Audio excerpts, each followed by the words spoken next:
Estamos aqui agora ao vivo na nossa igreja. Bom dia para você, boa tarde, boa noite para você que vê esse vídeo de outro lado. Agora nós vamos meditar na palavra de Deus. Se você quiser acompanhar na sua casa, é o livro de 2 Reis, capítulo 23. Vamos na igreja meditar na palavra de Deus, 2 Reis, capítulo 23. O título é Josias renova a aliança entre quem? Entre o Senhor. Antes de a gente começar a ler, preste atenção. Se você tem o costume de meditar na Bíblia, e já leu o livro de Reis uma vez, você vai ver que os reis sempre erravam. A minoria, é isso mesmo, a minoria, dá para contar nos dedos, quantos reis fizeram o que era reto perante Deus? A maioria. Pastor, mas não eram homens de Israel, homens de Judá, homens que eram filhos de Abraão na fé? Não era para ser homens para servir a Deus? Era, mas eles não eram. Eles sabiam tudo que tinha que fazer certo, mas faziam tudo errado. Quase todo o livro de Reis você vai encontrar o seguinte versículo assim: e fulano fez o que era mal perante o Senhor, e o rei tal fez o que era mal perante o Senhor. Por quê? Porque eles tinham o coração inclinado para as coisas erradas. Mas o rei Josias, ele foi um homem diferente, assim como foi o rei Ezequias e como foi o próprio rei Davi. Então, a gente vai ler aqui agora a aliança que ele fez. Porque os outros reis quebravam as suas alianças com quem? E faziam alianças com outros deuses. Que era aquilo que Deus abominava. Ou seja, eles eram de Israel, mas a gente faz isso aqui, ó, viravam as portas para Deus e iam servir a Deus. Josias não. Ele fez aliança com Deus. Amém? Vamos continuar, 2 Reis, capítulo 23. Josias renova a aliança ante o Senhor. Então deu ordem o rei e todos os anciãos de Judá e de Jerusalém e se ajuntaram a ele. O rei subiu à casa do Senhor e com ele todos os homens de Judá, todos os moradores de que cidade, igreja? Qual cidade? Jerusalém. Os sacerdotes, os profetas e todo o povo, desde o menor até o maior, e leu diante deles todas as palavras do livro da aliança que fora encontrado na casa do Senhor. Olha que situação estava reinando. Esse livro estava escondido. Os outros reis esconderam esse livro. Não, eu não vou seguir esse livro. Eu não vou seguir esse livro. Mas não era rei de Israel? Não era para ser servo de quê? Mas eles esconderam o livro. Até que Josias começa a revirar todo o tempo, junto com os sacerdotes, e encontra o livro. Qual é esse livro? Eu fiz a pesquisa, esse aqui, ó. Embora os textos bíblicos não dêem um nome específico para qual livro era esse, mas muitos teólogos acreditam que esse livro que ele encontrou era o livro de Deuteronômio, que é o que está hoje em uso na nossa Bíblia. Ou seja, o livro onde Deus deu a Moisés as leis para que Israel seguisse. E os outros reis tinham escondido o livro, mas o rei Josias o encontrou e fez o povo seguir a aliança do livro. Então, não há uma confirmação 100% exata que era Deuteronômio, mas os estudiosos, pesquisadores, eles alegam que acreditam ser o livro de Deuteronômio. Olha que ponto chegou os reis de Israel, os outros reis. Eles pegaram o livro de Moisés, que é o livro da palavra de quem? Porque naquela época só tinha Deuteronômio.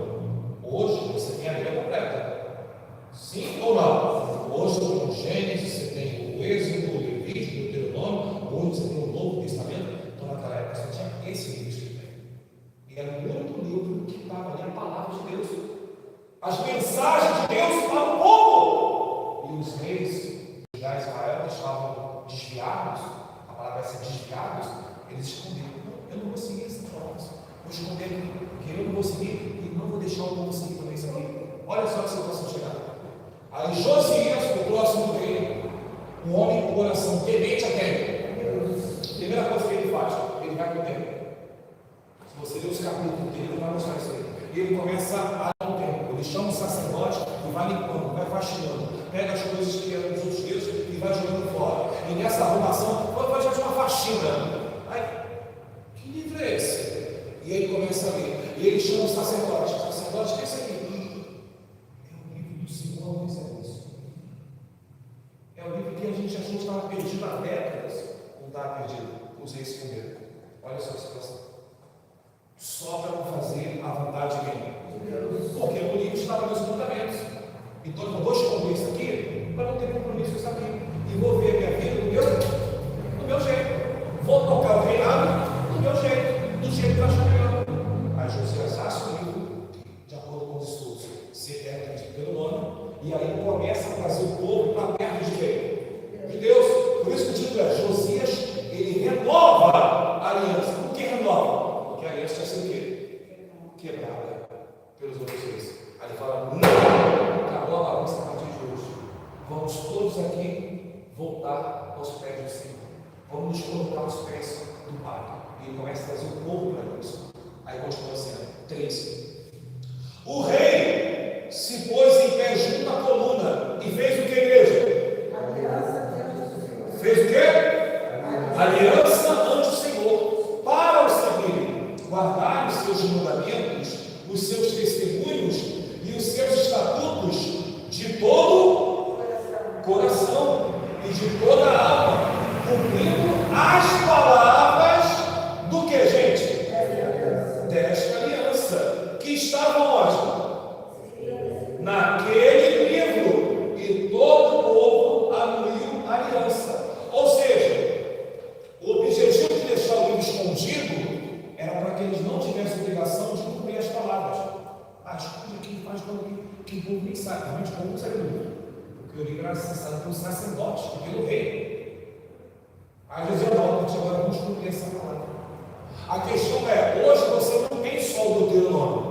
Hoje você que está acompanhando no YouTube, você tem acesso à Bíblia completa. De Gênesis ao Apocalipse. E você tem tido o cuidado que o rei teve de seguir as palavras do livro, da palavra de Deus. Olha o temor que esse homem teve no coração dele quando ele achou o livro. Ele podia ler o livro só para ele. Sim ou não? Não, eu vou cuidar só da minha salvação. Ele podia ser egoísta. Eu vou cuidar só da minha alma. Só eu vou fazer a aliança com Deus. Ele falou, não. Está escrito que ele chamou do menor ao maior. Ou seja, do mais simples de Jerusalém, Israel, até os nobres. Ou seja, todo mundo foi chamado. Pobre, rico, sacerdote, todo mundo. Não interessa quem é a pessoa. Você mora aqui nos territórios de Israel, você é daqueles povos, vem com o tempo. O rei tem uma mensagem para todo mundo. A mensagem é essa: vamos todos renovar a nossa aliança. Ele poderia guardar só pela ele, não, vai todo mundo junto comigo. Vamos juntos nos renovar com Deus. E a pergunta é: você tem renovado a sua aliança? Pastor, eu estou aqui na igreja, eu venho domingo, eu venho lá, eu venho sexta, ou sou da cabeça do domingo, será? Eu estou na igreja, cara, você está na igreja, você tem que renovar a sua aliança. Renovar a aliança é mais do que isso. Estar na igreja, nós que faz parte. Não tem como você renovar uma aliança sem buscar Deus aonde? Na igreja. Aí continua assim, para terminar, versículo 4. Então o rei ordenou ao sumo sacerdote Uquias e o sacerdote da segunda ordem e aos guardas da porta que tirassem o quê? Olha que coisa forte, no templo do Senhor, todos os utensílios que se tinham feito para quem? Baal, né? Que eram os outros deuses, para Baal, e mais o quê? Para o nosso ídolo, para todo o exército dos céus. Já vou explicar o que é o exército dos céus. E os queimou fora de Jerusalém. Fora de Jerusalém. Nos campos de Sedom, e levou as cinzas deles para Betel. Diga graças a Deus. Então, nesse versículo abaixo, já fala a purificação do templo. Pode fechar sua Bíblia, por favor. Então, olha só, preste muita atenção agora, porque agora é a parte mais importante. Primeira coisa que ele fez, reuniu o povo, certo? Renovou a aliança. Segunda coisa, ele fez a limpeza. Mas se você não estava limpando, achei mais coisa para tirar. Ele falou: tira tudo daquilo que é de Deus. Tira tudo. Joga tudo no vale de Cedrão e taca fogo. Ele fez uma limpeza total no templo. E o que a gente tem com isso? O apóstolo Paulo diz que nós somos templo do quê? Do Espírito Santo. Agora, cuidado com essa palavra, tá? E você está tomando muito cuidado. Que a gente tem na internet, é aí mesmo, aí ó, no YouTube, no Instagram, nem sei se posso falar o nome aí no YouTube. Nas outras redes, pessoas, homens e mulheres, que eles, depois da pandemia, virou bagunça. E eles começaram a falar assim: eu sou a igreja. Primeira mentira, ninguém é igreja. Nós somos templo do Espírito Santo. A igreja não é uma pessoa sozinha. Eu já expliquei isso aqui para vocês. A palavra igreja vem do grego eclésia. Eclésia quer dizer ajuntamento de pessoas. Então, a única pessoa na igreja. A igreja não tem um. E o próprio Cristo já falou: onde tivesse duas, aí eu estou presente. Mas Jesus deixou claro que é uma igreja. Não existe igreja com uma, no mínimo dois. Então, você sozinho não é igreja. Eu não sou igreja. Nós somos templo. Cuidado com essa coisa. Eu sou igreja. Mentira. Pela Bíblia é mentira isso. Pela Bíblia, uma pessoa só é templo. É tudo igual. Não. Igreja é ajuntamento de pessoas. Se ajuntam para adorar a Deus. Você sozinho, o seu corpo, o seu coração, como dizem em Coríntios, Paulo fala, é templo do Espírito Santo. Mas o cuidado com essa palavra. E depois que começou a falar, não eu sou igreja, eu sou o templo, começaram a utilizar isso aqui, ó. Eu já vi muitos pastores fazer isso. Isso aqui é só parede. Isso aqui é só parede. Ou seja, desprezando a própria igreja. Em nenhum momento no Antigo Testamento e nem no Novo Testamento, a igreja, parede, foi desprezada. Mas hoje em dia, nesses últimos anos, desse da pandemia para cá, todo mundo ficou trancado dentro de casa, passou por esse desprezo pela própria igreja. E eu já vi supostos, para mim é pastor que faz isso. Supostos pastores fazem isso. Isso aqui é só parede, irmãos. Agora já vou de irmãos. Nós somos a igreja. Sim, realmente. Nós, como grupo de pessoas, somos a igreja. A igreja diz isso. Mas o templo, ele é a igreja. E o templo deve ser tratado como templo. Seja um templo pequeno, como o nosso é pequeno, seja um templo grande, seja um templo luxuoso, ou um templo, como eu vejo às vezes em outros países, aqui no Brasil mesmo, no Nordeste do Brasil, ou no Norte, lá no Amazonas, que as igrejas são feitas de madeira, com cabana com palha, é uma igreja. Ali também é um templo. Mas é feito de folha de árvore, é um templo. Não interessa. Em nenhum momento a Bíblia desprezou o templo do Senhor. E a gente não pode cair nesse pecado que muitos estão fazendo por aí. Isso aqui é só parede. Nós somos a igreja. Sim, nós somos a igreja, mas aqui é o templo. Olha o temor do rio Josias para com o templo. Primeira coisa, a gente tirou tudo que estava lá dentro. Então, nunca despreze o templo. Porque o templo é sim a casa de Deus. Foi no passado da Bíblia e é nos dias de hoje. Tanto é que quando Cristo veio à terra, Cristo nunca desprezou o templo. Você vê Jesus no Evangelho, Mateus, Marcos, Lucas, desprezar o templo. Olha, eu sou Jesus, eu sou o Filho de Deus, eu trouxe a graça, agora é tudo para a graça, acabou o tempo, tempo é coisa de Moisés, agora é tudo novo, não precisa mais de igreja, é só você juntar aqui na rua, faz a oração. Jesus nunca desprezou o templo. Tanto é que Jesus ia no templo. Ele tinha tanto amor pelo templo que ele pegou o quê? Quem lembra? O que ele pegou uma vez que estava com tanta raiva? Não pegou um chicote? Nota 10, parabéns. Pegou um chicote, bateu em todo mundo para tirar toda a sujeira do templo, todos os campistas. Olha o amor de Jesus Cristo pelo templo. Você acha que se Jesus não amasse o templo, ele ia fazer aquilo? Ele ia entrar lá, compra aqui um bode de carneiro, que vocês faziam. Compra aqui um bode, compra aqui. Ele olhar e deixar lá. Ele foi, expulsou todo mundo e falou: fazei da casa do meu pai casa de oração. Olha o amor de Jesus Cristo pelas paredes do templo. Aí vem suposto pastores, você quer essa parede? Se nem Jesus desprezou o templo, Jesus amou tanto que ele limpou o templo. Então, não confunda as coisas. Nós juntos somos a igreja, realmente. Mas o templo nunca pode ser desprezado.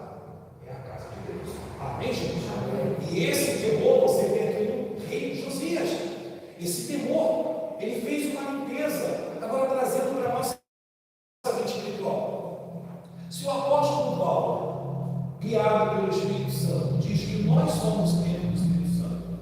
Já falei, igreja é um ajuntamento. Nós não somos uma igreja, mas o templo também é igreja. Mas se nós somos o templo do Espírito Santo, o rei Josias fez uma limpeza, não fez? Não tirou tudo, estava sujo, os deuses. A pergunta é: como está o templo aí? Você não responda nada, responda para você. Como é que está o templo hoje aí? Você está limpo? Porque ele fez uma limpeza. Ele tirou tudo que estava lá que não prestava. Tirou imagens, falsos deuses, tudo limpou. Eu não sei o que é o templo de Deus. Aqui não pode ter essas coisas. Aqui não. Ele mandou jogar lá para fora, lá no Vale de Sedom, que é um lugar bem longe de fora de Israel, no vale, na floresta. Mandou queimar longe do templo. Joga isso lá aqui. Você tem tido esse cuidado de manter o templo limpo? Eu não estou falando esse templo agora que não, igreja. O templo espiritual que é você, que sou eu. Porque ao longo da nossa vida cristã, a gente acumula muita coisa. Por que a gente acumula? Porque Jesus já tinha falado: não oro para tirar vocês do mundo, porque vocês moram no mundo, mas oro para vocês concentrar vocês no coração. O que a Bíblia fala de limpar o coração? De tudo que tem que se guardar. Guarda o quê? Por que a Bíblia fala disso? Por que será? O que outros trechos falam? Guarda o coração novo. Por que fala tanto de coração? Porque Deus, o Pai e o Filho Jesus já sabia que o ser humano, por mais que esteja na presença dele, você está aqui na terra. Você vive com um monte de gente. Você vive no seu trabalho, na sua família, na sua rua, na escola. Você está vivendo com um monte de pessoas. Você está vendo um monte de coisa. Coisa que tu nem queria ver, coisa que tu nem queria ouvir. E isso vai entrar na ótica. Porque entra pelos olhos que eu vi. Entrou, passou por aqui, vem para cá, é imediato. Ah, mas eu sou cheio do Espírito Santo. Não interessa, você é um ser humano. Você absorve por aqui e por aqui. Passou por aqui ou por aqui, vem para cá, é inevitável. Ah, mas sou pastor, você pode ser místico, não interessa, você é ser humano. Por isso que a Bíblia pega no pé e fala no coração. Limpa o coração, guarda o coração, coração novo. Por quê? Por causa disso. Porque Deus sabe todas as coisas. Nós temos no mundo pecaminoso. Por mais que você não ande na prática do pecado, coisas entram pelo seu ouvido e pelos seus olhos. E aquilo vai se acumulando, aquilo vai juntando. Aonde? E a pergunta é: você tem tido esse cuidado que o rei teve de olhar para o templo, tornando o templo igreja? Você, o seu templo espiritual, que é o seu coração, você tem feito a palavra certa é manutenção. A manutenção espiritual do seu coração. Será que esse templo está limpo?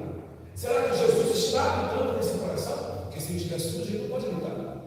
Você pode ter a presença dele, mas ele morando dentro de você, o Espírito Santo. Não lembra? Já falei, Espírito Santo, quer dizer, santidade, pureza. Se está sujeito, tem que limpar o coração. Então, essa é a palavra dessa manhã. Manter o templo limpo, como o rei fez.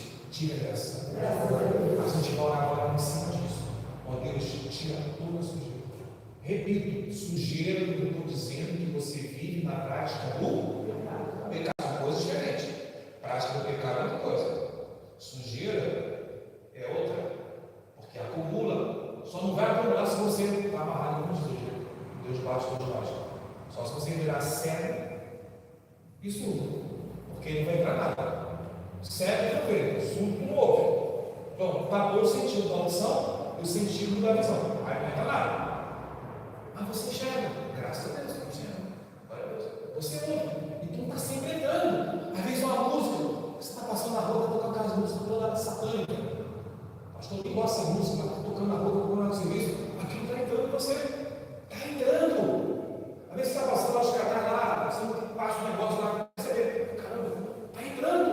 Às vezes uma conversa, parece uma conversa boa de colegas, de família, mas está entrando. Tudo que passa pelo ouvido, pelos olhos, está entrando na gente, está entrando. E Jesus já falou sobre isso. O que contamina não é o que sai, mas é o que entra. Quem já leu isso na Bíblia? Está no Evangelho de Mateus. Por que a Bíblia tem tanto cuidado com isso? Cuidado com o que entra, cuidado com o coração? Porque Jesus sabe que a gente está sujeito a acumular muita sujeira aqui dentro. Mesmo você sendo um homem de Deus, mulher de Deus, você vive na terra. E você enxerga e ouve, está se entendendo. Então nós vamos buscar para Deus. Já terminar a reunião, mas sem papai, eu quero mais coisa. Eu quero fazer o que o rei Josias fez. Uma o quê? Limpeza geral. Eu quero limpar todo o templo. Eu quero que o templo do teu coração esteja limpo, para que o Senhor faça morar em mim. Diga amém. Amém. Quem entendeu a palavra dessa manhã? Entendeu? Alguma dúvida? Não? Você irá no YouTube do nosso canal de Geopolítica, coloca nos comentários que a gente vai responder. Amém? Fiquem todos de pé, vamos buscar a Deus e fazer a oração final do nome de Jesus.